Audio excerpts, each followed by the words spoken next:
Estamos de volta com o Cidade Alerta. Mais um caso de estupro de vulnerável, desta vez aqui em Aracaju. Uma menina de 12 anos, o principal suspeito do crime, o primo, com mais de 40.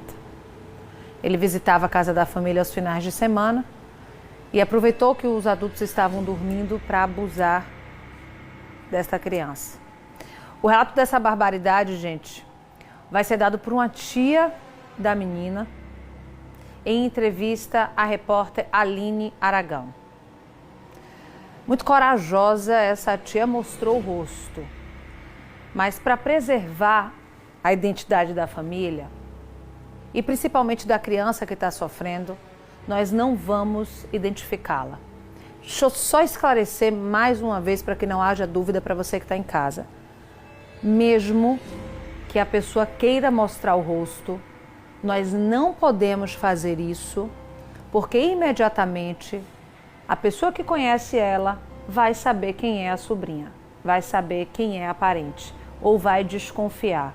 E o que neste momento essa criança de 12 anos precisa é ser preservada e cuidada. Então, por isso que nós não vamos mostrar o rosto da tia desta criança. Vamos conferir a reportagem. Esse é mais um caso revoltante, um caso que embrulha o estômago só de contar a história. O estupro de uma menina de apenas 12 anos de idade. O suspeito é um homem com mais de 40 anos, parente da vítima, primo. Estavam todos na mesma casa quando este cidadão se isolou em um cômodo, levou a menina e agarrou. Mais detalhes eu converso agora com a tia da vítima, porque quando a gente ouve falar sobre estupro de adulto, já revolta, quando envolve criança é muito pior. A menina de apenas 12 anos, como foi que vocês ficaram sabendo desse caso que aconteceu há pouco tempo, há cerca de 15 dias? Tinham 5 crianças e 3 adultos, só que os adultos estavam dormindo. Foi depois do almoço, aí todo mundo foi descansar e as crianças ficou brincando. Aí ele chegou e chamou a minha sobrinha e pediu para ela mexer no celular dele. Com tudo que ela foi mexer no celular dele, ele entrou dentro do banheiro e já veio de lá pra cá, nu, e mandando a menina pegar nas partes íntimas dele. Aí ela ficou paralisada. Ele foi, começou a pegar nas partes íntimas dela e aí começou a fazer ato sexual com a menina. E aí o que é que acontece? A menina aqui hoje está assustada, não dorme direito, não tem paz, porque ela disse que fica lembrando dessa cena o tempo todo. E ele correu na hora do crime, foi embora. Como é que vocês souberam? Como é que ela contou para vocês? Porque depois do caso, ela se isolou no canto e ficou paralisada. Quando a mãe dela chegou, que estava trabalhando, aí ela foi, abraçou a mãe, começou a chorar e contar à mãe o que tinha acontecido. Essa menina de apenas 12 anos não dorme, está psicologicamente abalada, é de família evangélica, o que inclusive ajudou ali a protegê-la no momento do ato. Como é a situação dela hoje? Qual é o relato da família? O relato da família não tem paz. A mãe dela não tem paz e a criança não tem paz, porque toda noite de madrugada ela está se acordando, diz que lembrando daquela cena horrível que aconteceu. E ele ainda chegou a morder ela. Ele ainda mordeu ela e não praticou totalmente o ato porque ela estava de short por debaixo do vestido. Este monstro, né? Porque um homem que faz uma atitude dessa é considerado monstro, ele não é um homem, ele não é uma pessoa comum. Foi presenciada por uma outra criança de apenas 3 anos de idade. E foi salva porque a minha outra sobrinha de 3 anos e pouco, 3 anos e meio, chegou na hora e viu a cena. Aí correu para chamar minha mãe que estava dormindo. Aí ele correu dentro de casa, foi embora. Que se essa menininha de 3 anos não chegasse naquele momento ali, algo muito pior podia ter acontecido. Poderia ter acontecido.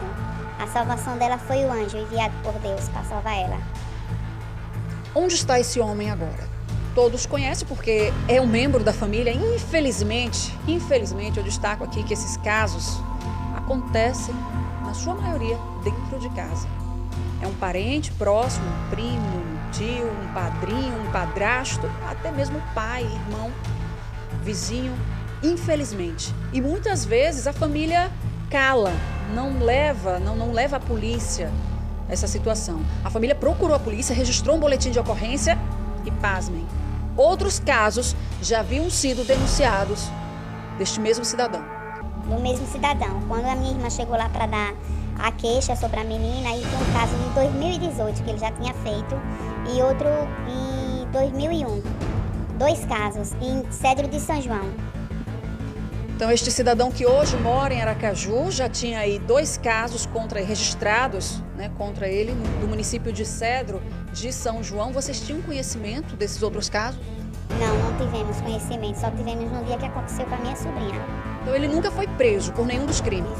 Nunca foi preso, nunca respondeu por nenhum. A família tem o paradeiro, sabe onde ele está nesse momento? Tem visto ele, diz que na feira do Eduardo Gomes, que ele trabalha com conta própria, ele é vendedor, aí disse que estava na feira do Eduardo Gomes, ele, esse final de semana. O crime aconteceu no Jardim Centenário. Ele morava por lá ou ele estava de passagem? Não, ele estava de passagem. Ele era acostumado a ir lá final de semana, ver minha mãe. E o que a família espera nesse momento? Justiça. Tem que ser puna.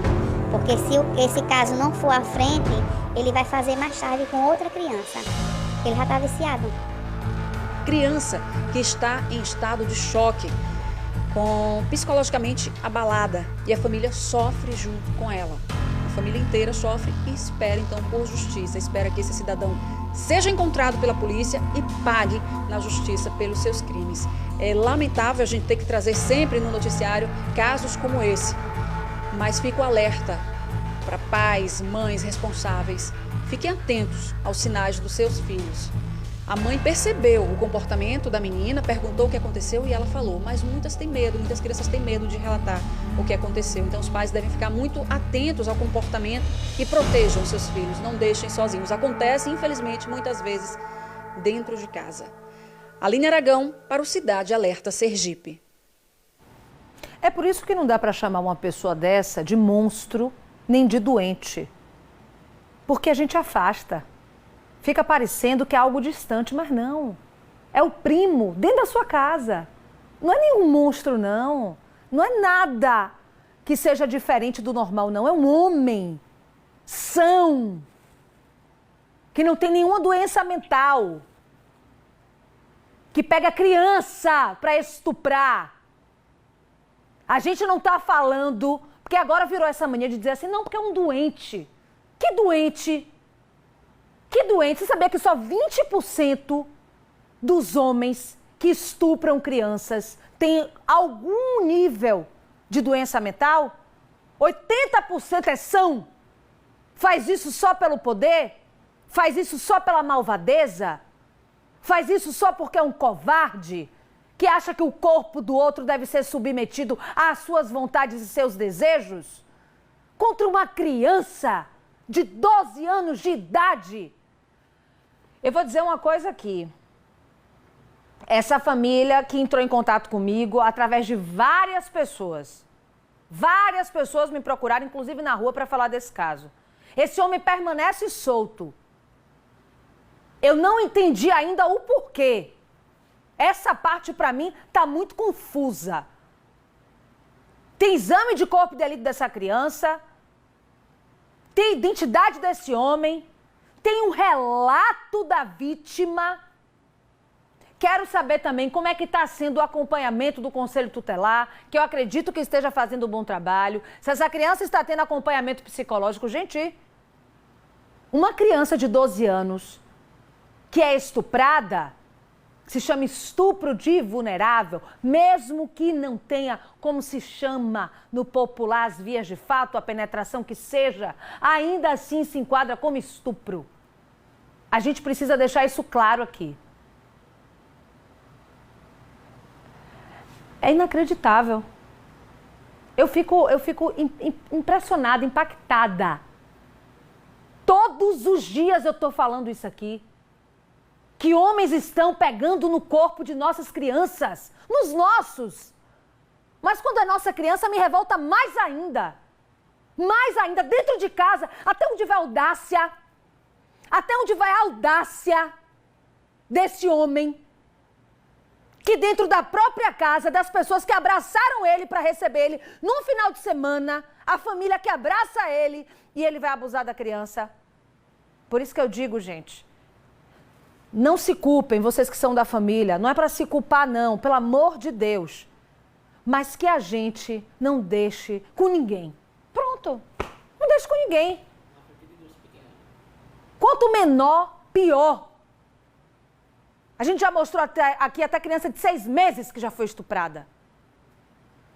Então, não tem essa não, de porque é pequenininho não dá para fazer nada. Dá.